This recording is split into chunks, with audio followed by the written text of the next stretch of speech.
മട്ടന്നൂർ മണ്ഡലത്തിലെ LDF സ്ഥാനാർത്ഥി VK Sanoj ഇപ്പോൾ നമ്മളോടൊപ്പം ചേരുന്നുണ്ട്. സനോജ്, പ്രചരണ പ്രവർത്തന രംഗത്ത് ഏതാണ്ട് ഒരാഴ്ചയായി സജീവമായി ഉണ്ട്. വോട്ടർമാരെയൊക്കെ കണ്ടോ?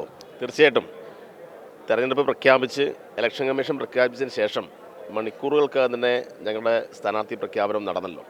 അപ്പോൾ അതിനുശേഷം വോട്ടർമാരെ നേരിട്ട് കാണുന്ന ഒന്നാം ഘട്ട പര്യടനമാണ് ഇപ്പോൾ പൂർത്തീകരിച്ചുകൊണ്ടിരിക്കുന്നത്. ഇപ്പോൾ സ്ഥാപനങ്ങളും കടകളും വ്യക്തികളൊക്കെ നേരിട്ട് കണ്ടുകൊണ്ടിരിക്കുകയാണ്. അവരുടെയൊക്കെ ഒരു പ്രതികരണം വളരെ ആവേശകരമായിട്ടുള്ള പ്രതികരണമാണ്. അതിലേറ്റവും പ്രധാനമായിട്ട് ഈ ഗവൺമെൻറ് നിലനിൽക്കണം എന്നൊരു ആഗ്രഹമാണ്, നിലനിന്നേ പറ്റൂ എന്ന കൃത്യമായ ഒരു തീരുമാനമാണ് അവരുടെ മുഖത്ത് നിന്ന് നമുക്ക് കാണാൻ വേണ്ടി കഴിയുന്നത്. അവരുടെ അഭിപ്രായ പ്രകടനങ്ങൾ നമുക്ക് അതാണ് കാണാൻ വേണ്ടി കഴിയുന്നത്.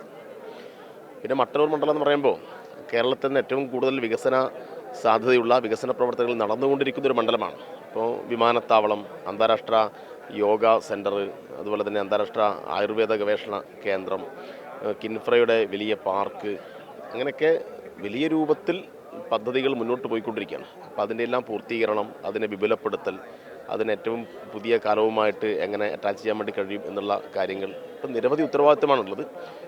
3 ലക്ഷം കോടിയുടെ വൻ പ്രൊജക്റ്റ് കൂടി അവിടത്തേക്ക് വരുന്നു എന്ന് കേട്ടിട്ടുണ്ട്. അതോടുകൂടി മട്ടന്നൂർ മറ്റൊരു ലെവലിലേക്ക് പോകും. അതെ, കിൻഫ്ര പാർക്ക് കേന്ദ്രീകരിച്ച് വലിയ മൂലധനമാണ് ആകർഷിച്ചുകൊണ്ടിരിക്കുന്നത്.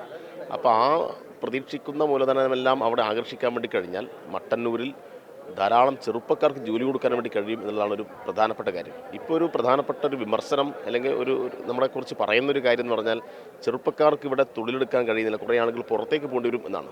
അപ്പോൾ കേരളത്തിൽ വിജ്ഞാന കേരളം പദ്ധതി നടപ്പിലാക്കിക്കൊണ്ട് ഗവൺമെൻറ് പറയുന്നത് കേരളത്തിലെ വിദ്യാർത്ഥികളുടെ ഉദ്യോഗാർത്ഥികളുടെ അറിവിനെ എങ്ങനെയാണ് മൂലധനമാക്കി മാറ്റാൻ വേണ്ടി കഴിയുക എന്നുള്ളത്.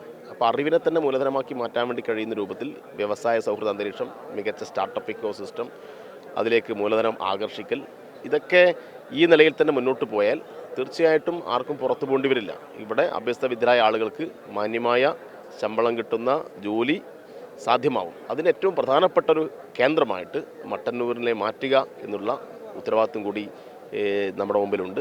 ആ വെല്ലുവിളി ഏറ്റെടുത്തുകൊണ്ട് ശക്തമായി മുന്നോട്ട് പോകും എന്ന് തന്നെയാണ്. DYFIയുടെ സംസ്ഥാന സെക്രട്ടറി കൂടിയാണ്. ഈ തിരക്കിനിടയിലും ഈ പൊതിച്ചോറുമായി പ്രവർത്തനത്തിലും പങ്കാളികളായി.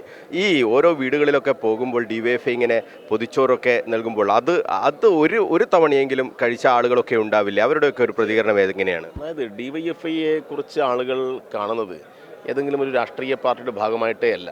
അപ്പോൾ കക്ഷി രാഷ്ട്രീയത്തിന് അതീതമായി DYFIക്ക് കേരളത്തിൽ വലിയൊരു സ്ഥാനമുണ്ട്.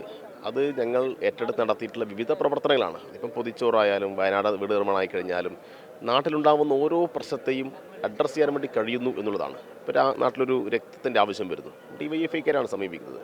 അപ്പോൾ നാട്ടിലെ വികസന പ്രവർത്തനങ്ങൾ, നാട്ടിലുണ്ടാകുന്ന മറ്റെന്തെങ്കിലും പ്രയാസങ്ങൾ, അതിനകത്തൊക്കെ DYFI ഓടിയെത്തുന്നു, അതിനകത്ത് ഇടപെടുന്നു എന്നത് കേരളത്തിൻ്റെ ഒരു പൊതു അഭിപ്രായമായി മാറിയിട്ടുണ്ട്. അപ്പോൾ എല്ലാ വിഭാഗം ആളുകളുടെയും പിന്തുണയുണ്ട്. എനിക്കിപ്പോൾ വ്യക്തിപരമായിട്ട് കിട്ടുന്ന ഏറ്റവും വലിയ ഗുണം, സ്ഥാനാർത്ഥി എന്ന നിലയിൽ ഞാനിപ്പോൾ ഇടതുപക്ഷത്തിൻ്റെ സ്ഥാനാർത്ഥി എന്നൊക്കെ പറയുന്നതിനേക്കാൾ കൂടുതൽ കിട്ടുന്ന ഒരു കാര്യം എന്ന് പറഞ്ഞാൽ DYFIയുടെ സംസ്ഥാന സെക്രട്ടറിയാണ് എന്ന് പറയുമ്പോൾ അവരുടെ ജീവിതത്തിൽ എങ്ങനെയെങ്കിലും DYFI ഒന്ന് സ്പർശിച്ചിട്ടുണ്ടാവും.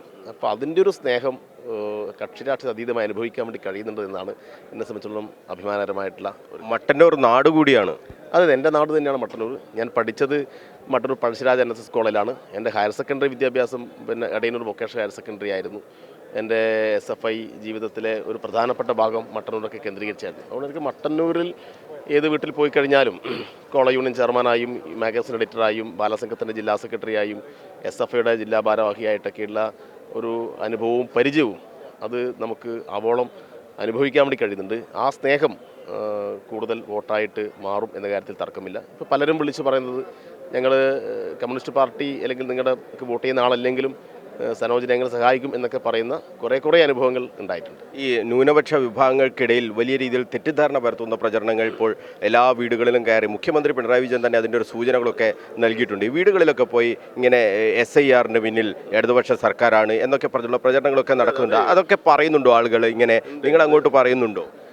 അതിലൊരു കാര്യം എന്ന് വെച്ചാൽ ഈ ന്യൂനപക്ഷ വീടുകൾ കേന്ദ്രീകരിച്ച് ജമാഅത്തെ ഇസ്ലാമിയും മുസ്ലിം ലീഗുമെല്ലാം ഒരു പ്രത്യേക പദ്ധതി ഇറക്കിയിട്ടുണ്ട്. അതിന് UDFൻ്റെ ഭാഗമായിട്ട് കോൺഗ്രസ് നല്ല സപ്പോർട്ട് ചെയ്തുകൊണ്ടിരിക്കുന്നു. അവർ കഴിഞ്ഞ പഞ്ചായത്ത് തിരഞ്ഞെടുപ്പിൽ അവർ കാണിച്ച അങ്ങേയറ്റത്തെ നമുക്കൊരിക്കലും അങ്ങനെയൊന്നും രാഷ്ട്രീയത്തിൽ പാടില്ലാത്തതാണ്. അപ്പോൾ അവർ പറയുന്നത് പിണറായി വിജയനാണ് SIR കൊണ്ടുവന്നതാണ്. യഥാർത്ഥത്തിൽ SIRഉം പൗരത്വ ഭേദഗതി നിയമമൊക്കെ കൊണ്ടുവന്ന സമയത്ത് എൻ്റെ സംസ്ഥാനം നടപ്പാക്കില്ല, അതിനെതിരായിട്ട് കേരളത്തിൽ ആദ്യമായിട്ട് ഒരു നിയമസഭ ഐക്യകണ്ഠേന പ്രമേയം പാസ്സാക്കുന്നു, കോടതിയിൽ പോയി ഫൈറ്റ് ചെയ്യുന്നു, SIRുമായി ബന്ധപ്പെട്ട കോടതി ഫൈറ്റ് നടക്കുന്നു. ഇതൊക്കെ നടത്തിയ അനുഭവമാണുള്ളത്. പക്ഷെ അതിനെയൊക്കെ മാറ്റിയിട്ട് ഈ വിശ്വാസപരമായ ഒരു ഒരു ഒരു ചാലുണ്ടാക്കി അതിൽ കൂടി ഈ വർഗീയത കടത്തിവിടുകയാണ്. പക്ഷെ അത് ആളുകൾ തിരിച്ചറിഞ്ഞു. കാരണം ഫറൂഖ് അബ്ദുള്ള കേരളത്തിൽ വന്നിട്ട് പറഞ്ഞത് എന്താണ്? ഇപ്പോൾ കാശ്മീരിൻ്റെ മുൻ മുഖ്യമന്ത്രി കേരളത്തിൻ്റെ മുഖ്യമന്ത്രിയെ സ്റ്റേജിൽ വെച്ച് കെട്ടിപ്പിടിച്ചിട്ട് ഗദ്ഗദകണ്ഠനായി കണ്ണീരണിഞ്ഞുകൊണ്ട് അദ്ദേഹം പറഞ്ഞല്ലോ, എൻ്റെ നാട് ഇങ്ങനെയല്ല, ഇത് എത്ര മനോഹരമായ നാടാണ് എന്ന് പറഞ്ഞല്ലോ. അപ്പോൾ ഇങ്ങനെ ഒരു മനോഹരമായ നാട് നിലനിൽക്കുന്നതിന് പിന്നിൽ അത് ഇടതുപക്ഷത്തിൻ്റെ ശക്തമായ നേതൃത്വം തന്നെയാണ്. കഴിഞ്ഞ 10 വർഷമായിട്ട് വർഗീയ കലാപം ഉണ്ടായിട്ടില്ലല്ലോ. മാറാട് പറയരുത് എന്നൊക്കെ അവർ പറയുമ്പോൾ മാറാടിൻ്റെ പിന്നിലെ പ്രവർത്തിച്ച ശക്തികളെ കണ്ടെത്താൻ വേണ്ടി CBI അന്വേഷണം വേണമെന്ന് പറഞ്ഞപ്പോൾ CBI അന്വേഷണം വേണ്ട എന്ന് പറഞ്ഞ് വാശി പിടിച്ചവരാണ് കോൺഗ്രസും ലീഗും, മറന്നുപോയിട്ടില്ല. അപ്പം മാറാടെന്നൊക്കെ പറയുമ്പോൾ അവർക്ക് ചിലപ്പോൾ അസ്വസ്ഥത ഉണ്ടാവും. പക്ഷേ കഴിഞ്ഞ 10 വർഷം ഒരു മാറാടും ഉണ്ടായിട്ടില്ല. അപ്പോൾ ഇത്തരം സംഭവങ്ങൾ ആവർത്തിക്കാത്ത രൂപത്തിൽ മതനിരപേക്ഷതയുടെ ഒരു പൂങ്കാവനമായി കേരളം മുന്നോട്ട് പോകണമെങ്കിൽ പിണറായി വിജയൻ്റെ കരങ്ങൾ, പിണറായി വിജയൻ്റെ നേതൃത്വം അതിന് നയിച്ചിട്ടുണ്ട് എന്ന കാര്യത്തിൽ നിസ്തർക്കമായ കാര്യമാണ്.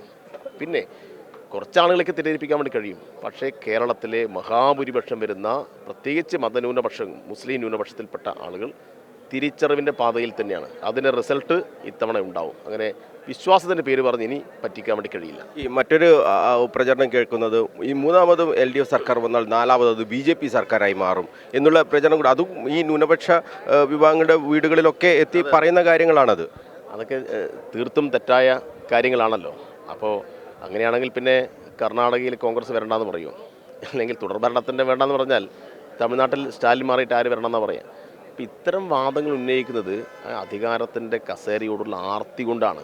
അവർക്ക് രാഷ്ട്രീയമെല്ലാം അവർ മറന്നുപോവുകയാണ്.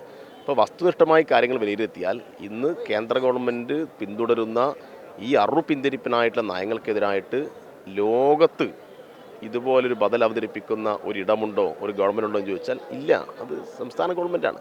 അപ്പോൾ അതുകൊണ്ട് ഞങ്ങൾക്ക് പറയാനുള്ളത്, നിങ്ങൾ വസ്തുതാപരമായി കാര്യങ്ങൾ പറയണം. ഡാറ്റ വെച്ച് നിങ്ങൾ സംവാദത്തിന് തയ്യാറുണ്ടോ എന്നാണ് ഞങ്ങളുടെ ചോദ്യം. അപ്പോൾ അങ്ങനെ വസ്തുതാപരമായി കാര്യങ്ങൾ പറയാൻ കഴിയാതെ വരുമ്പോഴാണ് ഈ നുണപ്രചരണവുമായിട്ട് ആളുകൾ വരുന്നത്. അതുകൊണ്ട് മൂന്നാമതും വരണം, നാലാമതും വരണമെന്ന് കേരളത്തിലെ ജനങ്ങൾ ആഗ്രഹിക്കുന്നു. നമുക്ക് കാത്തിരുന്ന് കാണാം. നമ്മൾ ഇലക്ഷനിലേക്ക് കടക്കുകയല്ലേ. അതുകൊണ്ട് ജനങ്ങളാകെ വലിയ ആവേശത്തിൽ ഇടതുപക്ഷത്തെ പരാജയപ്പെടുത്താൻ പാടില്ല എന്ന പ്രഖ്യാപനം ഉടനീളം നമ്മൾ കണ്ടുകൊണ്ടിരിക്കുകയാണ്.